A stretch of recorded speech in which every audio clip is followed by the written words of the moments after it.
Hello बच्चों, welcome to this video. ये video में हम लोग जस्ट जनरल डिस्कशन करने वाले रिलेटेड टू एमएसटीसीटी प्रिपरेशन।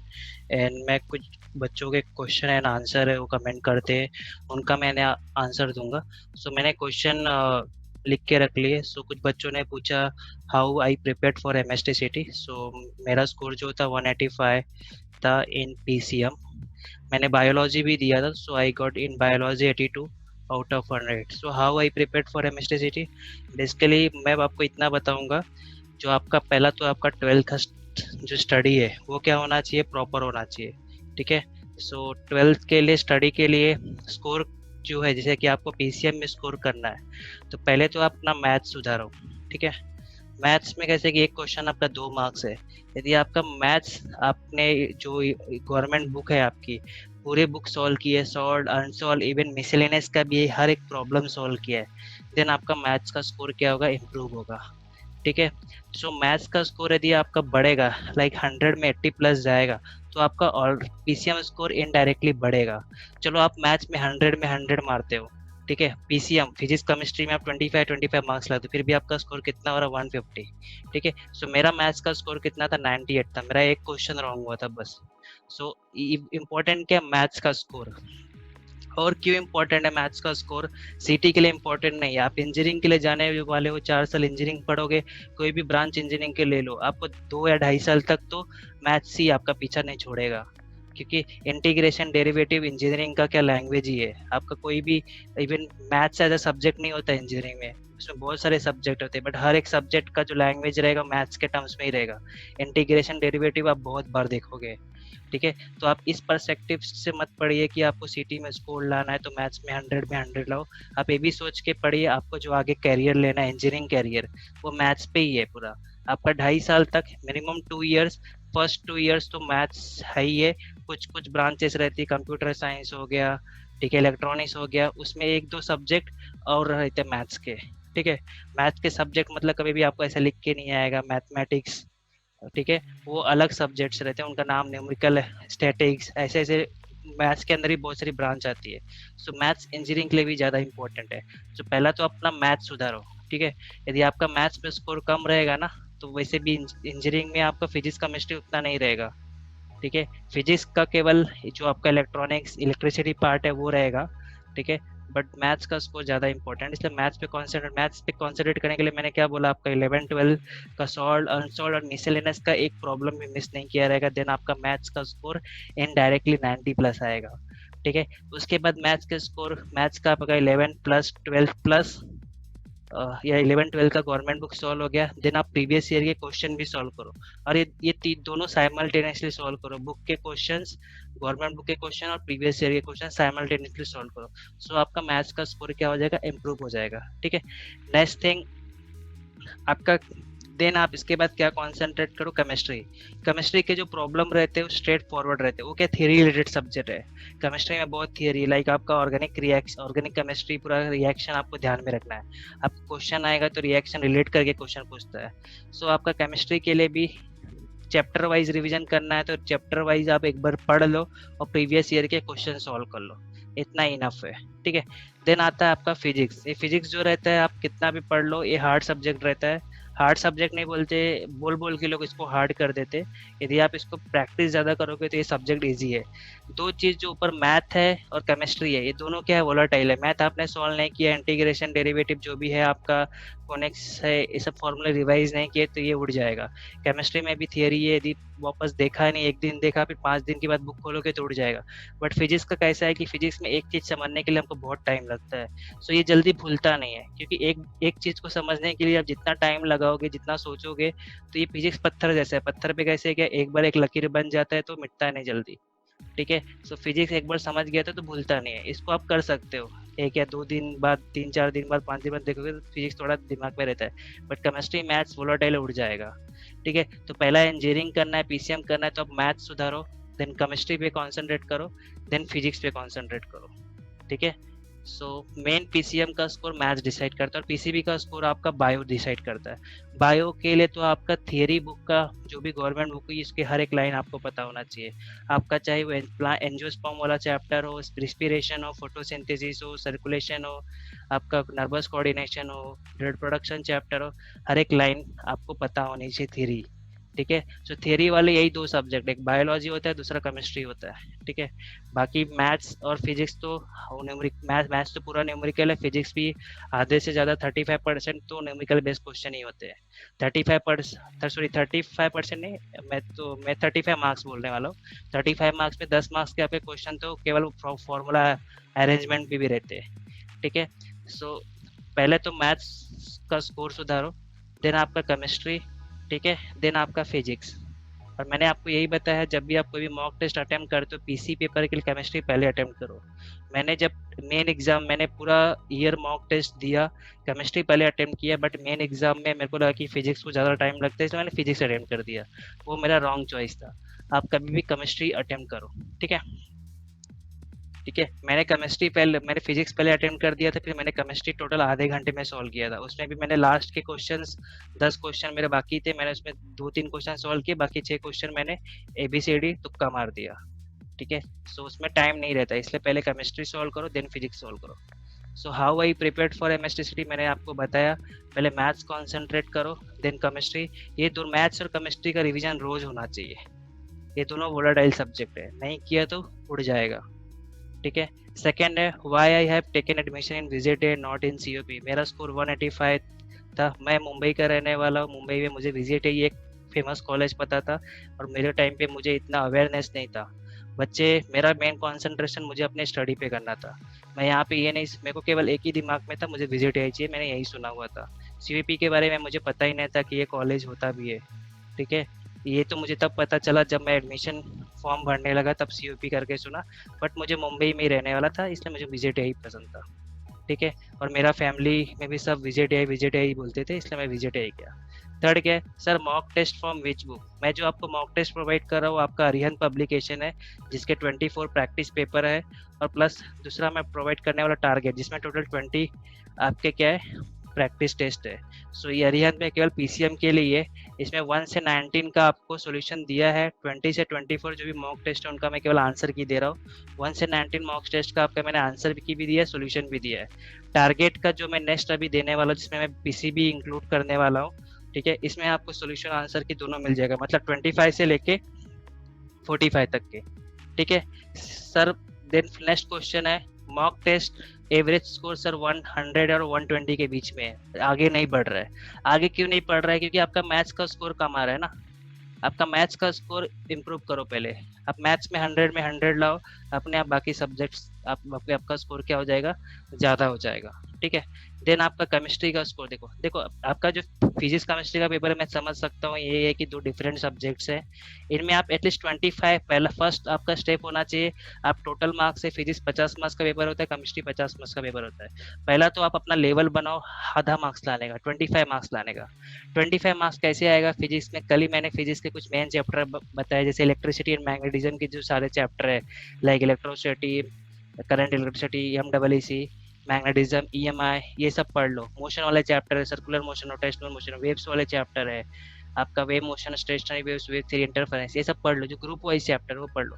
केमिस्ट्री में 25 मार्क्स लाना है तो मिनिमम 25 मार्क्स लाना है, तो आपको 4 प्रॉब्लम न्यूमेरिकल वाले, solution, thermo, electrochemistry, chemical kinetics, और ऑर्गेनिक केमिस्ट्री का आपका HDA, alcohols, phenols, aldehyde, ketones, और CCN, carbon containing nitrogen compounds. Okay, nitrogen containing compound, ये 8 चैप्टर पढ़ लो, आपको 25 मार्क्स तो फिक्स है। ठीक है, अभी ये पढ़ लो, मतलब पढ़ के तो उतना कॉन्सेप्ट बिल्डअप नहीं होता है। आप एक बार चैप्टर पढ़ोगे उतना कॉन्सेप्ट बिल्डअप नहीं होगा। आप प्रीवियस से क्वेश्चन सॉल्व करो, उससे आपको थोड़ा और अंडरस्टैंडिंग आएगा। जो क्वेश्चन नहीं बनेगा उसके लिए आप बुक वापस रिवाइज करो। ठीक है, सो आपका mock test average score sir 110 to 120 improve कैसे होगा? मैथ्स सुधारो, केमिस्ट्री और फिजिक्स में ट्राई करो एटलीस्ट पहले 25 मार्क्स लाने का। 25 मार्क्स लाने के लिए कौन कौन से चैप्टर है वो मैंने आपको बता दिए। ठीक है, एटलीस्ट दोनों के जो 8 चैप्टर्स है वो पहले करो, स्टेप वाइज जाओ। डायरेक्टली कैसे कि जो बच्चा आपको पास CD दिया रहता है, इंसान पहले पहले सीढ़ी पे पाँव रखता है, डायरेक्टली आपका क्या 10 सीढ़ी पे आप पाँव रखने का ट्राई करोगे, फर्स्ट सीढ़ी आपका समझो 100 मार्क्स है, सेकंड सीढ़ी आपका 110 मार्क्स है। बच्चे क्या सोचते हैं डायरेक्टली, सर हमको 180 प्लस चाहिए। इतना ऐसे नहीं आता, स्टेप बाय स्टेप इवोल्यूशन होता है, ठीक है। आप क्या सोचते हो डायरेक्टली सर मुझे 150 आ जाए, ऐसा नहीं आएगा, आप स्टेप बाय जाओगे। मैंने खुद मॉक टेस्ट दिए, मेरा मैक्सिमम स्कोर मॉक टेस्ट में 160 आता था बस, क्योंकि मैं जो मॉक टेस्ट देता था उसका थोड़ा लेवल हार्ड भी रहता था। और हार्ड लेवल होना अच्छी बात होती है, क्योंकि हम अब ज़्यादा हवा में नहीं जाते। हम क्या सोचते हैं कि अरे 150 मेरा आ रहा है, मेरा मेन एग्जाम में भी आ जाएगा। आप कुछ भी नहीं बोल सकते हो कि आपका मेन एग्जाम में भी ज़्यादा स्कोर आ जाएगा। ये होता है कि आप अपने मन की शांति के लिए बोल सकते हो कि हाँ मेरा 150 स्कोर आ रहा है, देन मैं क्या थोड़ा स्कोर कर सकता हूँ। नेक्स्ट क्वेश्चन था mock test given daily. Sir क्या मॉक टेस्ट डेली देना चाहिए, रोज देना चाहिए? तो मैं रिकमेंड करूंगा आप पहला अपना रिवीजन करो, ठीक है। रिवीजन आपका लग गया कि हो गया, वैसे तो रिवीजन आप कितना भी करो कम ही पड़ता है, तो इस पे तो ध्यान मत दो। रिवीजन आप करो बस रोज, ओके। जैसे कि आज आपने दो, आप ये भी मत करो कि आप रिवीजन केवल एक ही चैप्टर का करो, नया चैप्टर उठाओ, ठीक है। Second thing mock test given daily, मैं तो बोलूंगा आप मॉक टेस्ट हर दिन दो, या आप एक दिन का गैप रख के दो, ठीक है। आपने आज आज मॉक टेस्ट दिया, फिर उसका एनालिसिस करो, नेक्स्ट डे भी कुछ एनालिसिस करो, कुछ रिलेटेड क्वेश्चन जो आपको नहीं आए उसके क्वेश्चन सॉल्व करो। देन आप थर्ड डे दो, फर्स्ट डे आपने समझो मॉक टेस्ट दिया, सेकंड डे आपने फर्स्ट मॉक टेस्ट का एनालिसिस किया, कुछ रिवीजन किया, फिर आप थर्ड डे पे सेकंड मॉक टेस्ट दो। फिर थर्ड डे पे जो मॉक टेस्ट दिया, सेकंड मॉक टेस्ट दिया, उसका एनालिसिस करो, फोर्थ डे पे रिवीजन करो थोड़ा, फिर आप फिफ्थ डे पे आप थर्ड मॉक टेस्ट दो। तो एक दिन का गैप रख के करो, बट ज़्यादा गैप भी मत रखो, क्योंकि मॉक टेस्ट क्या करते हैं, आपका 3 आवर बैठने का स्टैमिना बनाता है, प्लस आप सोचते हो 3 आवर कंटिन्यूस बैठ के, आपका एनर्जी ड्रेन का भी एक ये रहता है, ठीक है। हम तो वैसे बच्चे, आजकल के बच्चे के आधा घंटा भी नहीं बैठ सकते स्टडी के लिए, मतलब मैं एज ए एवरेज बता रहा हूँ, ठीक है। नेक्स्ट क्या है sir, how to study for biology. जैसे कि मैंने बताया बायोलॉजी के लिए आपका जो 11th और 12th का गवर्नमेंट बैक है, उसका आप ईच लाइन आपको पता होना चाहिए थ्योरी का, ठीक है। और ऊपर से मैंने आपको प्रीवियस ईयर के क्वेश्चन भी चैप्टर वाइज प्रोवाइड कर दिए, आप वो भी एक बार देख लो, ठीक है। थर्ड, आप मॉक टेस्ट दे रहे हो तो मॉक टेस्ट ज़्यादा हेल्प करेगा, क्योंकि कुछ थ्योरी क्वेश्चन नहीं आएंगे तो आप बुक में देखो ये थियरी, ये जो क्वेश्चन है पर्टिकुलर किस सब टॉपिक से रिलेटेड है, तो वो सब टॉपिक्स को रीड करो। तो इससे क्या होता है कि वो चैप्टर आपके मेमोरी में क्या होते जाता है, स्टोर होते जाता है, ठीक है। आपको रिवाइज करना है, कैसा रहता है, यदि आपको एक पर्टिकुलर क्वेश्चन नहीं बनता तो उस पर्टिकुलर क्वेश्चन आपके गवर्नमेंट बुक में कौन से सब टॉपिक से रिलेटेड है, वो पूरा सब टॉपिक आप पढ़ो, ठीक है। तो इससे कैसे कि उस बुक का चैप्टर आप जितनी बार खोलोगे सब टॉपिक पढ़ने के लिए, तो वो बुक पूरा चैप्टर आपके दिमाग में क्या हो जाता है, मेमोरी में स्टोर हो जाता है, ओके। नेक्स्ट आपका क्वेश्चन है sir, maths 11-12 book solving enough और नॉट। 11-12 का जो है आपका सॉल्व प्रॉब्लम्स, अनसॉल्व और मिसलेनियस के प्रॉब्लम कर लिए, मिसलेनियस के प्रॉब्लम कर लिए, आपके जो 12th बोर्ड में प्रॉब्लम आते हैं लास्ट ईयर क्वेश्चन के, 12th बोर्ड के प्रॉब्लम सॉल्व कर लिए, ये बहुत ज़्यादा हो गया, ठीक है। प्लस आपको तो मैंने प्रीवियस ईयर के क्वेश्चन भी दे दिए चैप्टर्स के, उतना भी कर लिया, एक बहुत ज़्यादा हो गया, मतलब मैं कुछ बोल ही नहीं सकता। प्रीवियस ईयर के क्वेश्चन चैप्टर वाइज इतना आप सबको मटेरियल मिल रहा है हाथ में, तो आप कर सकते हो, इतना काफ़ी है। ये हर बार आप पूछो सर इनफ है कि नहीं, आप ये क्वेश्चन ही करते रह जाओगे, पढ़ाई नहीं करोगे, तो आपका तो कल्याण होगा ही, ठीक है। सो मेन कॉन्सेंट्रेट करो अपने स्टडी पे, ओके। एक चेक लिस्ट बना लो ना कि आपने क्या क्या पढ़ लिया मैथ्स में, आपकी क्या क्या प्रिपरेशन, आपने 12th का बुक का हर एक चैप्टर सॉल्व किया है, सॉल्व नहीं किया है, चलो आप, मैं ये नहीं बोलता आप हर एक क्वेश्चन सॉल्व करें, दी सेम टाइप की जो प्रॉब्लम्स होते हैं उसमें से आपको पता है कि ये पर्टिकुलर प्रॉब्लम कैसे सॉल्व करना है, आइडिया है, तो उतना भी काफ़ी है, ठीक है। How to store 150 plus in MSTCT, PCM में स्कोर करना है, PCB में स्कोर करना है। सो पहला तो आपका जो मेन सब्जेक्ट है मैथ्स और बायो, मैथ्स में 80 प्लस स्कोर करने का ट्राई करो, बायो में 80 प्लस स्कोर लाने का ट्राई करो। बाकी जो पीसी सब्जेक्ट है उसमें एटलीस्ट आप 25 प्लस पहले लाने का ट्राई कोशिश करो, ठीक है। सो एटलीस्ट 25 + 25 इधर 50 हो जाते हैं, इधर 80 हो गया, आपका 130 प्लस जिस दिन आपको मार्क्स आने लगा, समझ जाना कि आपका 150 प्लस आने में ज़्यादा टाइम नहीं लगेगा, ठीक है। यदि आपके लगातार 10 10 मॉक टेस्ट में 130 प्लस आ रहा है, ठीक है, तो आपका जो मेन एग्जाम में स्कोर आएगा 160 प्लस आएगा। यदि आपका लगातार 10 मॉक टेस्ट में 150 प्लस स्कोर आ रहा है, तो आपका जो मेन एग्जाम सिटी में रहेगा उसमें स्कोर आपका 170 प्लस आएगा, ठीक है। ये ध्यान में रखो। नेक्स्ट है, मैंने आपको यही भी लिख दिया, मैथ स्कोर 80 प्लस होना चाहिए, फिजिक्स स्कोर केम स्कोर 25 प्लस होना चाहिए। ये आपका फर्स्ट लेवल है, आप पहला इतना टारगेट करो लाने का। नेक्स्ट लेवल है, मैथ्स को बढ़ाओ 90 प्लस, इसको बढ़ाओ 35 प्लस, ठीक है। 25 को बढ़ाओ 35 प्लस। और आप एक चीज जैसे कि मैंने आपको बताया, आप ये सोच के मत करो कि आपको स्कूल लाना है, आपको इंजीनियरिंग करना है तो आपका मैथ्स का स्कोर अच्छा होना, मैथ्स जितना अच्छा होगा आपका 4 साल इंजीनियरिंग का लाइफ उतनी अच्छी तरह से गुजर जाएगा, ठीक है। एक चीज ध्यान में रखो, हम 10th पास करते हैं, 12th पास करते हैं एमएसटी सिटी, ठीक है। ये अभी 10th सब पहले बोलते हैं कि सर 10th पढ़ो, 10th पढ़ो, बोर्ड का स्टडी है, पढ़ाई करो, लाइफ का फर्स्ट बोर्ड एग्जाम है, फिर 12th है। हम एक चीज पास करते हैं तो सेकंड जो स्टेप रहता है आपका और हार्ड हो जाता है। फिर जब नेक्स्ट आप एमएसटी सिटी दोगे वो तो और मेहनत लगेगा। फिर आता है आपका इंजीनियरिंग, इसमें तो आपको और मेहनत करना है, मतलब लाइफ भर आपको क्या मेहनत ही करना है, ठीक है। तो लाइफ क्या है, ये केवल स्ट्रगल ही है आपका। आप जितना स्ट्रॉन्ग स्ट्रगल करोगे उतना ही बेटर रहोगे। ये नहीं कि आप बोलोगे सर अभी बस हो गया, थक गए, अभी 10th में इतना पढ़ाई किया, 12th में पढ़ाई किया, सिटी में इतना पढ़ाई किया, कितना पढ़ाई करेंगे, थोड़ा आराम करते। तो आप आराम भी करो, ये नहीं बोल रहे कि आप लगातार लड़ते रहो, ठीक है, बट पढ़ना तो जरूरी है ना आपको। नेक्स्ट क्या है, minimum how many mock test, मैं यहाँ पे मिनिमम कंसिडर करता 20 मॉक टेस्ट। और मॉक टेस्ट देना इंपॉर्टेंट नहीं है, एनालिसिस मोर इम्पोर्टेंट है। आपका एक मॉक टेस्ट आप 3 घंटे का होता है, बच्चे क्या करते हैं 3 आवर में जितना क्वेश्चन आया 2 घंटा करके उठ जाते हैं, फिर बाकी ठीक है चलता है। एटलीस्ट आप 3 आवर में 2 घंटे ट्राई करो बैठने का, कोशिश करो कि क्वेश्चंस को आंसर्स क्या है, डायरेक्टली आप तुक्का मार के क्या खत्म मत करो, ठीक है। और ये नेक्स्ट स्टेप होता है एनालिसिस, ये आपको इम्पोर्टेंट है। आपका 3 आवर का एनालिसिस करो, भले ही आपको सारे क्वेश्चन के आंसर जिनको नहीं आया है वो हो गया है, तो 3 आवर के एनालिसिस में क्या करो, एटलीस्ट रिविजन कर लो यदि आपका टाइम बच जाता है तो, ठीक है। नेक्स्ट आपका आई थिंक ये सारे क्वेश्चन कवर कर दिए, ठीक है। सो आपको इस तरह मैंने जो भी क्वेश्चन के आंसर थे वो मैंने बताए।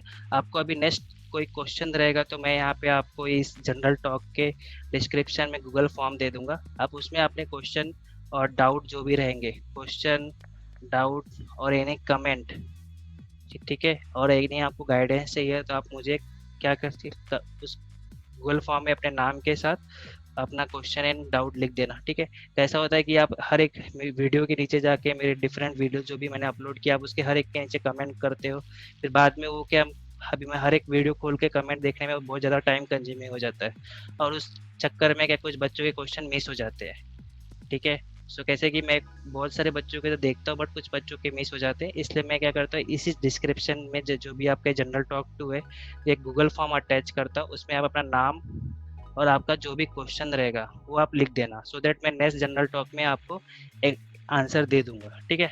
आपको कोई भी मोटिवेशन चाहिए, कोई भी डाउट है, ठीक है, तो आप मुझे बता सकते हैं, ठीक है। So thank you for this video.